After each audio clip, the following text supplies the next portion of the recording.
A peace deal between Russia and Ukraine is close, the White House has suggested. Caroline Leavitt, Donald Trump's press secretary, said a few delicate, but not insurmountable, details need to be worked out in talks between the US, Russia, and Ukraine. Earlier today, a US official said that Ukraine had agreed to an amended peace deal following negotiations with the United States. Dan Driscoll, the US Army Secretary, has been meeting with Russian officials in Abu Dhabi. His spokesman said talks were going well. Kirilo Budanov, Ukraine's military intelligence chief, also traveled to the talks in a rare trip outside of his country, according to reports. Sir Keir Starmer, the Prime Minister, told a meeting of the Coalition of the Willing that talks over a peace deal were moving in a positive direction. Earlier, his spokesman confirmed Britain was still preparing to put troops on the ground in Ukraine. Russian officials remain suspicious of the deal worked up between Europe, Ukraine, and the US. Sergei Lavrov, the Russian foreign minister, suggested Europe had blown its chances of ending the war. Volodymyr Zelensky has said Ukraine is ready to move forward with America's peace deal. The Ukrainian leader told the Coalition of the Willing today that the most sensitive parts of the deal would be discussed with Donald Trump. This primarily centers around potential territorial concessions. Mr. Zelensky also said Europe should continue its work to deploy a reassurance force in Ukraine, according to a copy of his speech seen by Reuters. Sir Keir Starmer reiterated his commitment to a just and lasting peace for Ukraine and stressed that Kiev's sovereignty must be maintained.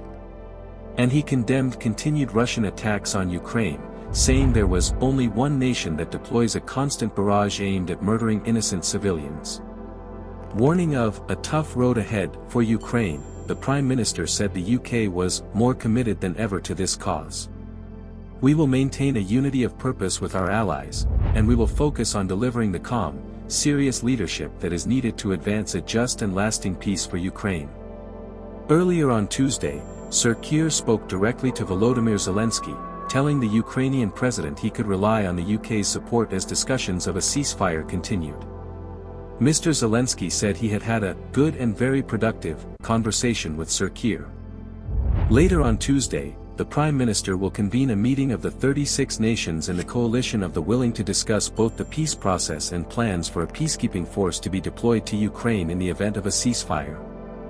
Number 10 said it would not get ahead of discussions among the Coalition of the Willing on Tuesday afternoon, but that planning has continued on an enduring basis, following the UK and France's commitment in the summer to a multinational force to help strengthen Ukraine's path to peace. Asked whether Britain was still prepared to put boots on the ground, Sir Keir's official spokesman said, "If you're asking me directly, is the UK still willing to put boots on the ground in the event of hostilities ceasing, the answer is yes." Tuesday's discussions follow talks between US and Ukrainian representatives in Geneva over the weekend about a peace plan set out by Donald Trump's administration following discussions with Russia. Ukraine and its European allies have pushed back against the 28-point plan, which contains significant concessions to Moscow. After a weekend of talks in Geneva around the Donald Trump-approved 28-point plan, are we any closer to peace in Ukraine? The US president is cautiously optimistic. "Don't believe it until you see it, but something good just may be happening," Trump wrote as he woke up this morning. A first plan backed by Trump drew criticism from European leaders who suggested its conditions were too favorable to Moscow. Vladimir Putin's Russian administration is yet to respond to these new peace deal terms, and questions remain around a possible exchange of territory from Ukraine to Russia. Zelensky insists his country's borders cannot be changed by force. Tomorrow, the Coalition of the Willing, a group of countries united in their resolve to support Ukraine, will meet virtually for further talks on the peace proposals. The European Commission's chief spokesperson says there's still a lot of work to do on the plans. Agreement between Ukraine and Russia appears to be the settlement of occupied territories in the east and south of the country.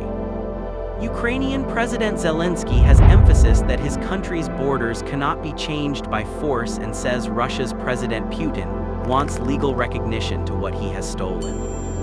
However, the map below shows how Donald Trump's initial 28-point peace plan could change Ukrainian territories should Kyiv agree to hand over control of certain regions. The closed-door talks in Geneva that have wrapped today were triggered by a U.S. proposal for peace in Ukraine and an ultimatum of sorts issued by President Trump, who demanded that an agreement be reached by Thanksgiving on Thursday. The U.S. has since said revisions and clarifications were made to the plan in Geneva, and the BBC's Eastern Europe correspondent Sarah Rainsford says, "What we seem to have now is the result of pushback by Ukraine and its European allies.